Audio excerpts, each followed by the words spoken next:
Hello and welcome to Red Gaming Tech. My name is Marta. Today is the 25th of September, and this time I'm bringing you something a little bit different, as someone has spilled the beans on what exactly the cancelled Project Titan could have been and how it was to be played, and this was thanks to Kotaku. And as well as this, we also have analysts predicting that the cancellation could have cost Activision Blizzard upwards of $50 million, which is not exactly small change even for a company like Blizzard or even Activision.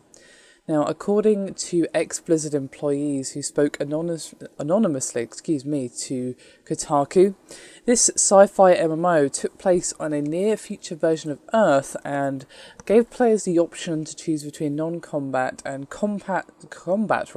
centric professions. Now, the report does note that many things changed over the course of development, as of course it did go on for a long time between 2007 and 2012.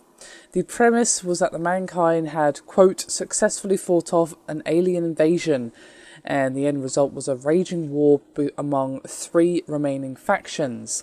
Each of these factions wanted to control the planet and battle zone, which spanned the west coast of the US and over into Australia, Europe and South America. Now, naturally, new areas would have been added over the years through expansion packs.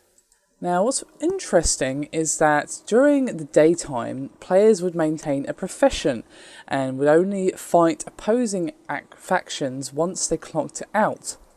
And daytime jobs which were noted in the article included butcher, engineer, mechanic or business owner. And the game also had a real world and a shadow world. Now, in the real world, you would work your day job, craft, socialise and do your other normal day-to-day things. However, in the shadow world, you would participate in deathmatch missions, battles and shooter scenarios such as capture the flag. Now, we even have a little bit of information on the classes. There were Juggernaut, Jumper, Ranger, Reaper and Titan. And as you would expect, each class contained its own set of abilities and specialisation options. And you could also even switch between first and third person view based on whether or not you're in or out of combat. Now, as for the cities in the game, they would act like, quote, living worlds full of businesses, shops and NPCs, and various events would occur depending on the time of day.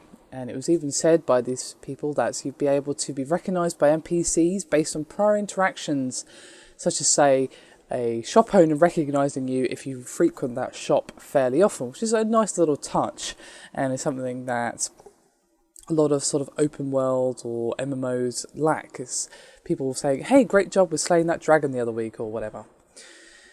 Now, when the sources spoke to Kotaku, they compared the various mechanics to Team Fortress and Team Fortress 2, and the in-game cinematics were apparently a cross between StarCraft 2 and The Incredibles of all things, so it's a rather odd mix to say the least. Now, moving on from the details of the game to that analyst who said that at the start of this video that the project could have cost Blizzard around $50 million. Now, this came from the independent analyst Billy Pigeon, who said to GI International that, well, it could have cost them a lot of cash, and went on to say, quote, development costs for Titan may have amounted to tens of millions, perhaps 50 million or more. This is not an unusual event, however. Blizzard has cancelled several games in various stages of development in the past. Costs for unreleased games can be significant, but launching substandard games can harm the reputation of a successful publisher such as Blizzard. Expenses for development can be considered R&D, and benefits can include invaluable training, IP and technology that can be applied to other games. Now, we actually have another comment from another analyst, the well-known by now Michael Pachter, who went on to suggest that the amount could have soared even higher than that 50 million figure, actually as up to 140 million. And he went on to say, quote, my guess is 100 to 200 people are $100,000 per year, so 70 to 140 million sunk cost. It's pretty sad that it took so long to figure out how bad the game was. I expect them to go back to the drawing board.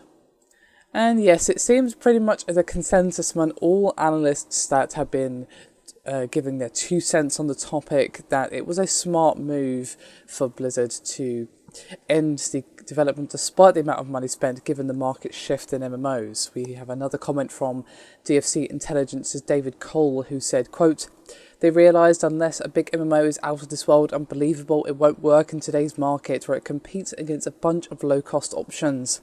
If they felt that it wasn't going to get into that point, so it makes sense to cut your losses." As you see, games like League of Legends and their own Hearthstone, which are doing very well on a much lower budget, the market is not just a place where you can have games with 7+ year development. It is changing too fast. So there you have it, the latest and probably one of the last pieces of news I'll do for Titan. Unfortunately, it could have been amazing. It sounds really, really good, and it's such a shame that we'll never see what it could have been.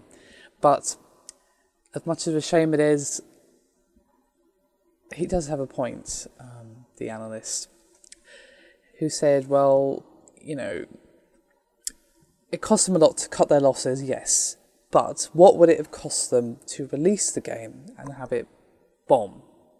Probably more. And if they honestly looked at the project, which after 7 years may have been in beta form or whatever, and just didn't feel that they were ever going to get it to the point where they feel confident in releasing it in a gaming space that has changed so much. Obviously, when they started this 7 years ago, the gaming space is probably completely different to how it is now. We've got free-to-play, it's very much a strong presence. They've got Hearthstone as well, Blizzard's own game. Free-to-play, you've got League of Legends, all sorts of free-to-play MMOs, or even just buy once, no subscription MMOs, such as Guild Wars 2. The space has changed a hell of a lot, and if they didn't feel that Titan could flourish in this new space, then, well, it probably was for the best. As much as I kind of ache to play this game, as it sounds like it would have been really good, unfortunately, it wasn't meant to be, given that, well, 7 years is a long, long time. Does this mean they're not going to be releasing any big games? Of course not. They're still going to be continuing with StarCraft. They have one left for StarCraft 2. Which I'm very much looking forward to. God knows when that's coming out, but it won't be a 7-year development, let's just say that. So, and the thing is, with other games, it doesn't change as rapidly as the MMO space. It has changed a lot in the last few years, so yeah, you get my point. Anyway, that is me done for this video. Thank you very much for watching, and I'll see you next time.